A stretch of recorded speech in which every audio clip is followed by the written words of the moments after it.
It is very nice when you can make currency without needing magic find gear. And I've been doing that for several leagues in a row.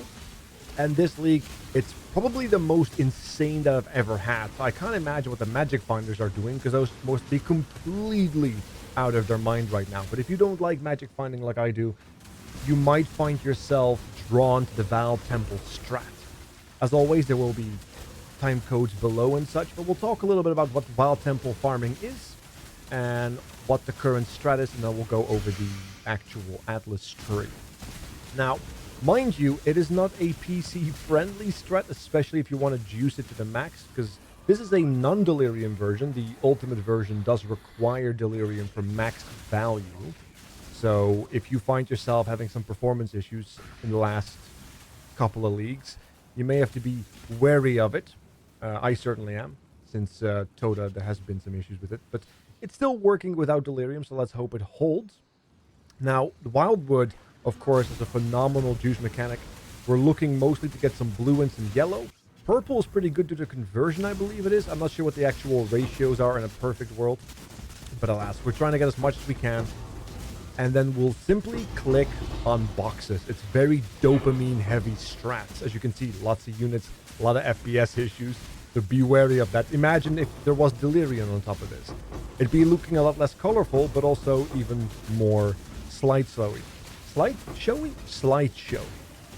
Now, the trick with Val Temple farming is that we are taking those unique, not really unique, those corrupted special Val Temple maps, and then we are slapping them into the map device with some sextants that are applicable to the strat.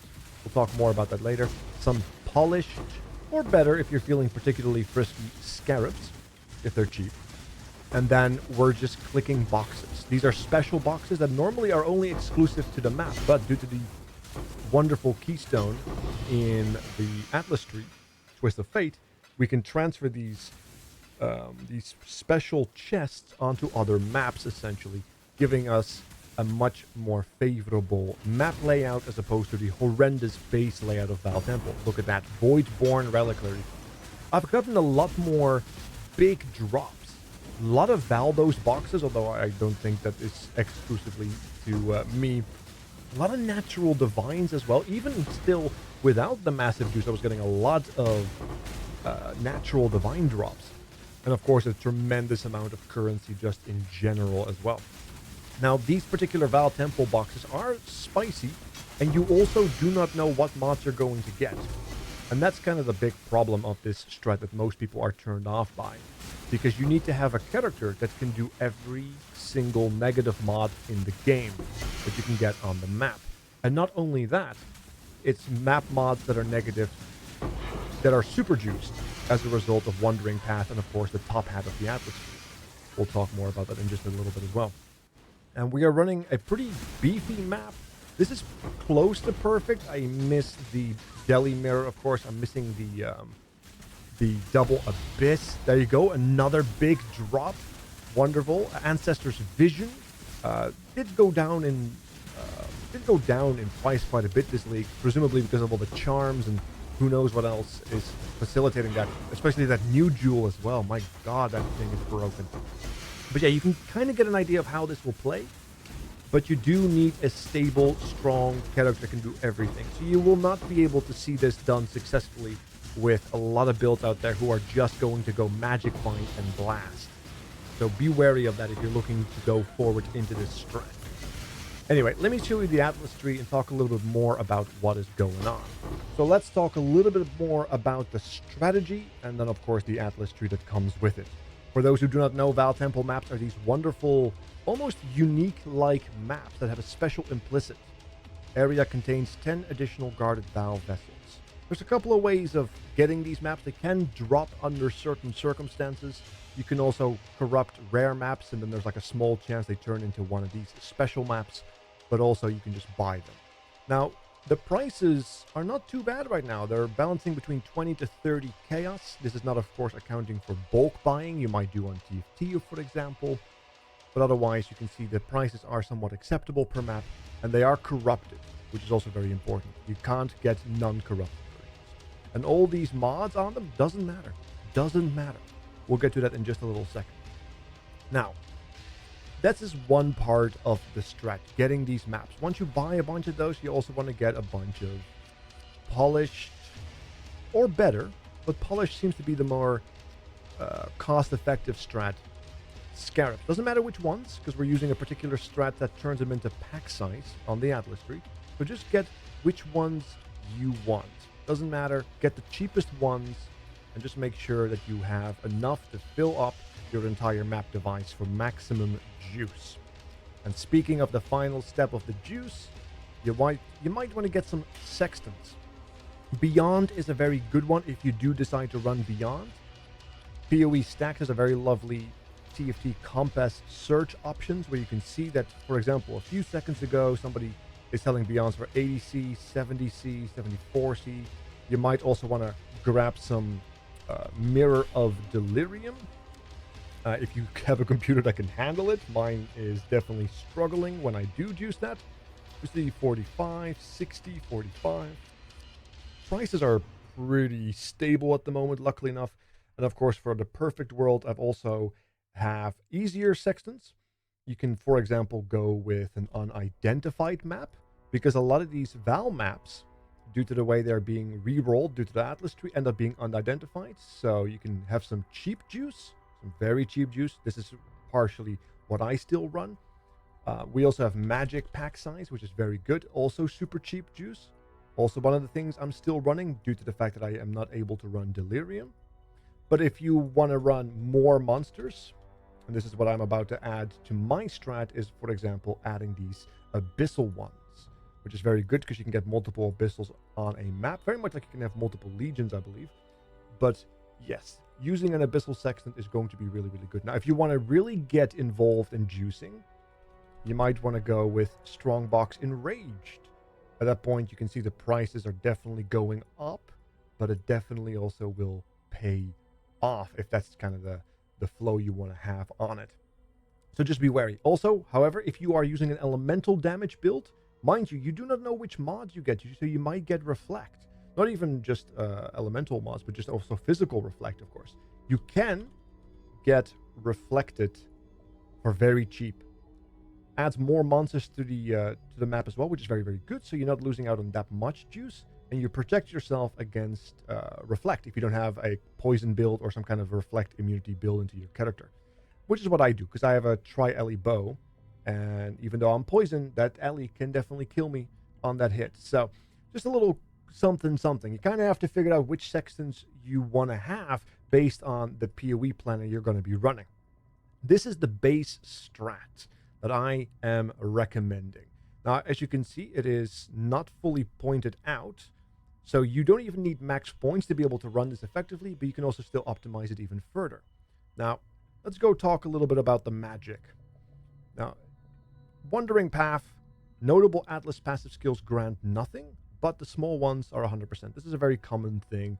We also use this as for early map progression at the start of a league, right? Very simple. Now, we combine that with a couple of wonderful other keystones, like Growing Hordes.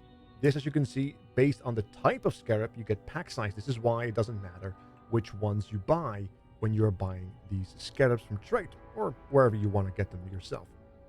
Now, of course, the re-rolling of the map happens due to the Twist of Fate keystone. Your corrupted rare maps and your Atlas missions, map crafting options, and Scarabs applying to them are modified unpredictably when opened. So everything that we see on these maps right here changes. It all becomes randomized.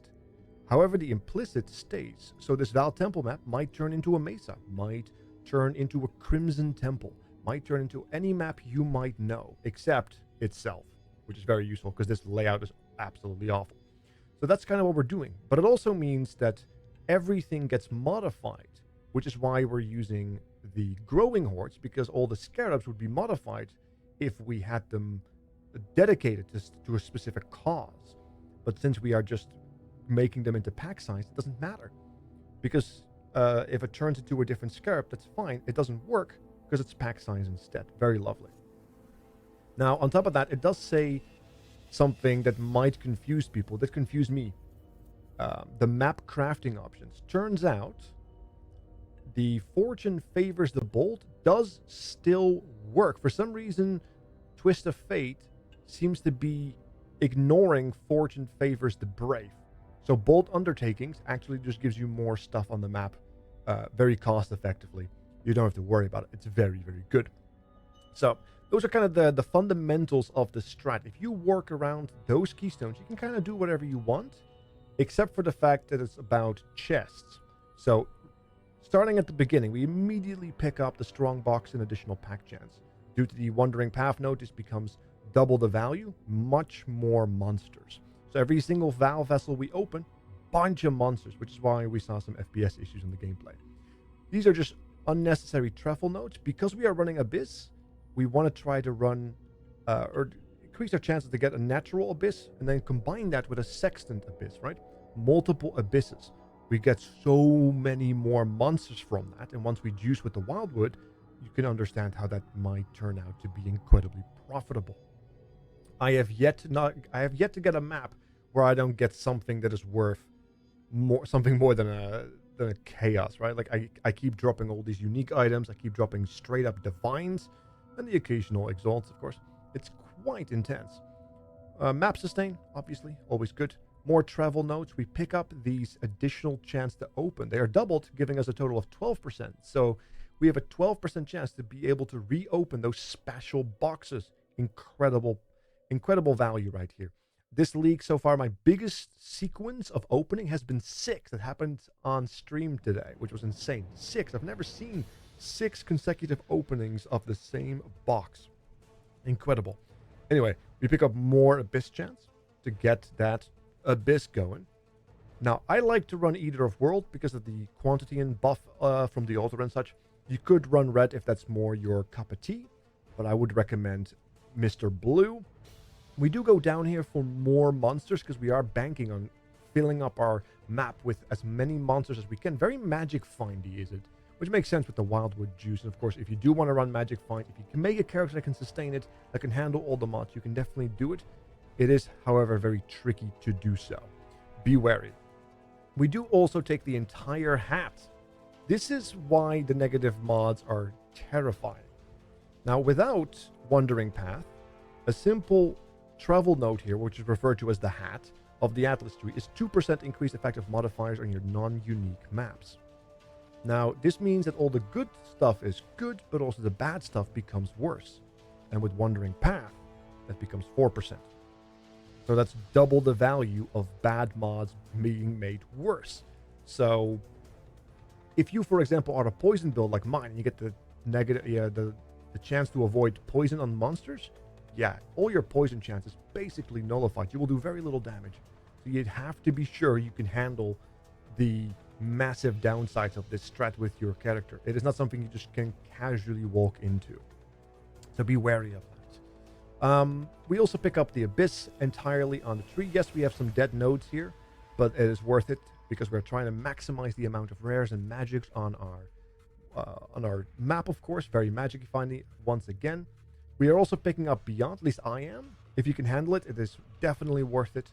You can pick up the Keystone right here, which means that you don't have to worry about the boss spawning too early and ruining your entire map, which is very much incredible value because of the fact that we are pumping the map full with all kinds of monsters. We facilitate this further, of course, with the Beyond portal chance to make sure that those enemies actually spawn beyond, and the doubled valued increased quantity of items dropped from those Beyond demons. Very good, right? Now, before that, we also, of course, have the Twist of Fate, which is the mandatory keystone, but that speaks for itself. Unending Nightmare is what I would recommend strongly if you want to pick up Delirium. You don't have to do this. Delirium is probably one of the best juicer mechanics on top of that because it does work really well with Beyond. It works really well with Abyss, obviously, and all the added stuff you might be bringing to the party, all the Sextants and whatnot, or the increased pack size from the Scarabs you use. So if you can handle Delirium on your character, no matter what bad mod you might get, or have a computer that can at least handle it, yes, Unending Nightmare might probably be one of the most powerful finishing touches to this strat you might be able to do. Now, regarding the middle, it speaks for itself. We have the Circle of Value, the Inner Circle of Value.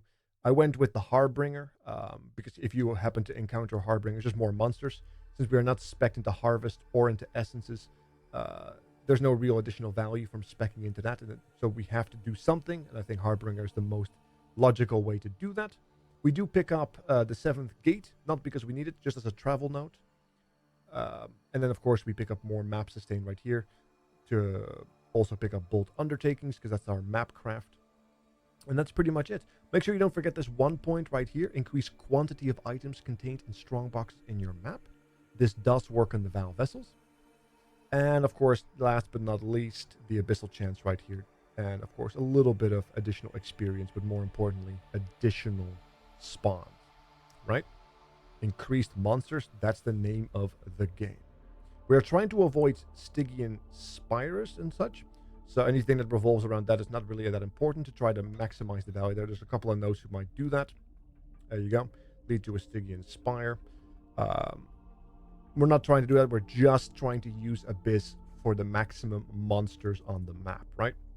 So yes, as you can see, plenty of points left, so you can totally spec into whatever you want. You can maybe spec out Delirium a bit more. You could maybe pick up some shrine stuff if you want to do here. Like most people on Magic Find Land do pick up the shrines because they have a good chance of spawning a shrine, which has, of course, a bunch of monsters that come with it. If that is your cup of tea, it's entirely up to you. You can also just spec up more map sustain, more duplicate chance. It's very good if you want to do that. Some people also refer to singular focus as a way of sustaining specific map bulk selling strategies, which you see quite often. So if you want to do a lot of map bulk selling, look at which maps are valuable. Maybe Crimson Temple, look at what the Blighters are using. Look at what the boss rushes are doing. I think that's City this time, or Mesa, depending on the poison. Whatever poison they prefer. You can maybe stick into singular focus, although if you do that, remember, if you do go down that path, you end up with a situation where you can't drop certain maps like Cortexes and who knows what else, right? So be wary of that. Aside from that, yes, this is pretty much the base strat. So to conclude, get a Val Temple map, get your Polished Scarabs, get your Sextants, Beyond, of course, Beyond, very good. Delirium, if you have a character that can handle it, and of course also a computer that can handle it. Abyss is very much recommended to me.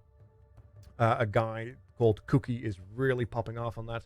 And of course, if you are rich, go with Enrage. If you want to have an easier time, you can go with Magic Pack or Unidentified, of course. And if you want to be safe, if you don't have a Reflect Immune, just grab yourself a Reflect Immune. Get your Sextants sorted. Make sure you have all your Void Stones as well. That's why you apply them, of course, and then you pick your poison.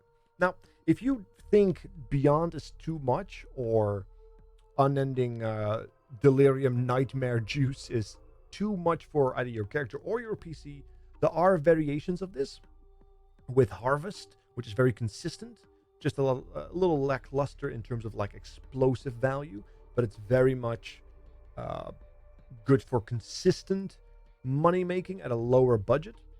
Expedition has had some positive effects if you have enough pack size. So there are ways to do that. If you guys want, I can put a budget version of that in the comments below. Otherwise, this is what I would recommend. And let me know what you guys are up to. If you want to see this strat in action live, you can find me on twitch.tv/wolvesgorar. Links are in the description box. Otherwise, good luck on the Val Temples. I will be rejoining the cruise right after this. So have a good night. Take care. Thank you so much for watching, and good night.